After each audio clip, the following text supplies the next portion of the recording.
Maria adalah istri yang pintar dalam menghukum suaminya yang selingkuh. Dia tidak menangis atau frustasi.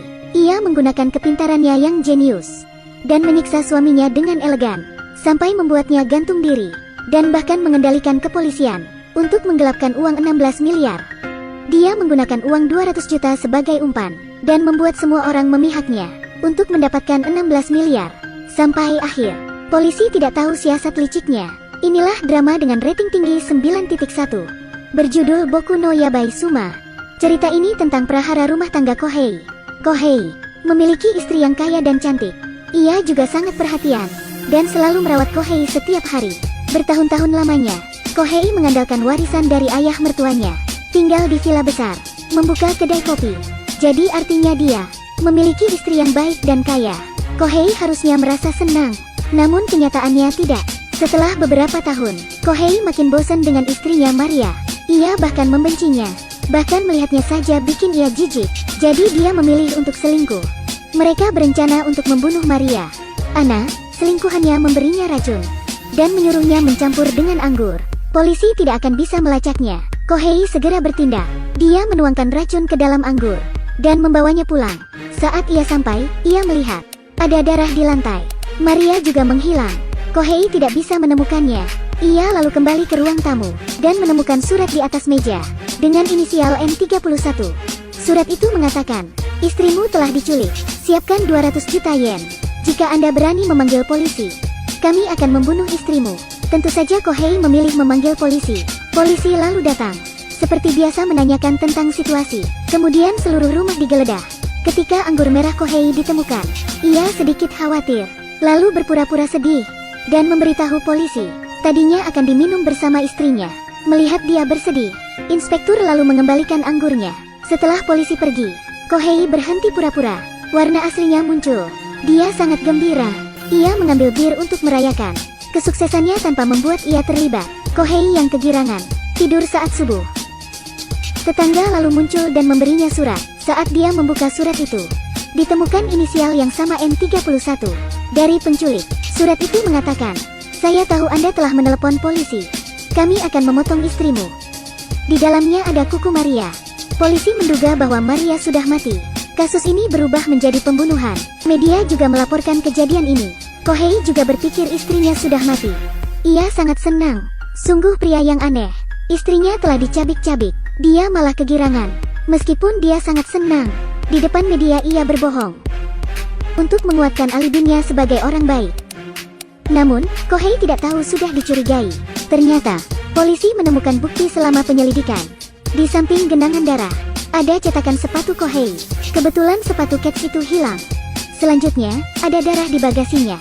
Percikan darah juga ditemukan pada wastafel dan cangkir. Semua bukti sudah jelas. Polisi tidak bodoh. Mereka tahu siapa yang harus dicurigai.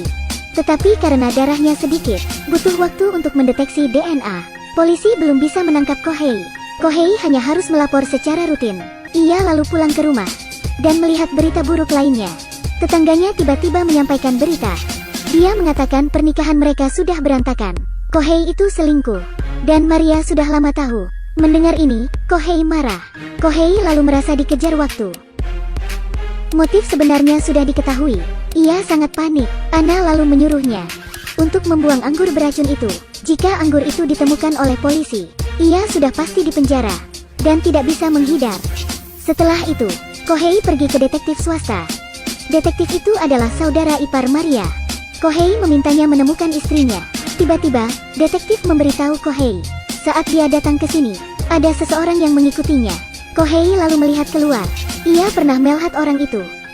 Kohei lalu bergegas mengejarnya. Akhirnya dia tertangkap. Kohei lalu menanyai pria itu, apakah dia penculik istrinya?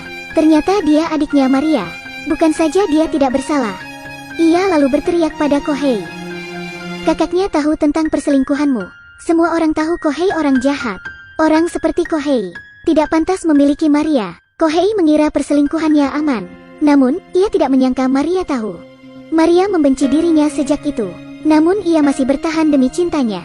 Mendengar itu semua, Kohei tertegun dan berpikir. Ia lalu teringat kampung halamannya. Dan Maria juga menyimpan sesuatu. Kohei bergegas ke kampung halamannya. Ibunya jatuh sakit, adiknya malu akan kasus kakaknya. Kohei bingung, keluarganya malah tidak mendukung Kohei, dan berbalik mendukung Maria. Adik Kohei tahu, Maria wanita baik, ia pernah merawat ibu mereka. Dan mengingat ulang tahun keluarganya, ia juga membantu dalam bisnis keluarga. Kohei merasa tertampar. Kemudian, keponakannya memberi Kohei kunci. Katanya itu dari Maria. Kohei lalu membuka laci, dan menemukan resep di dalamnya. Berisikan masakan favorit istrinya. Bahkan komentarnya ditulis secara detail. Tiba-tiba Kohei merasa sedih. Ia merasa bersalah. Ternyata nuraninya masih ada.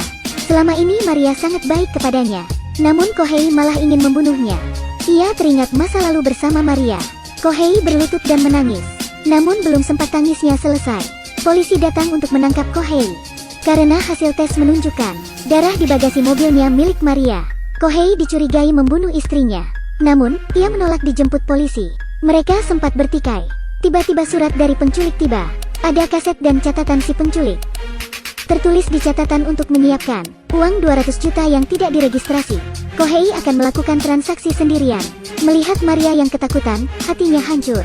Tinggal 10 jam lagi. 200 juta yen harus ia dapatkan. Ia bingung bagaimana melakukannya. Kohei lalu berlari menuju reporter. Dia menghadap kamera dan membuat permintaan.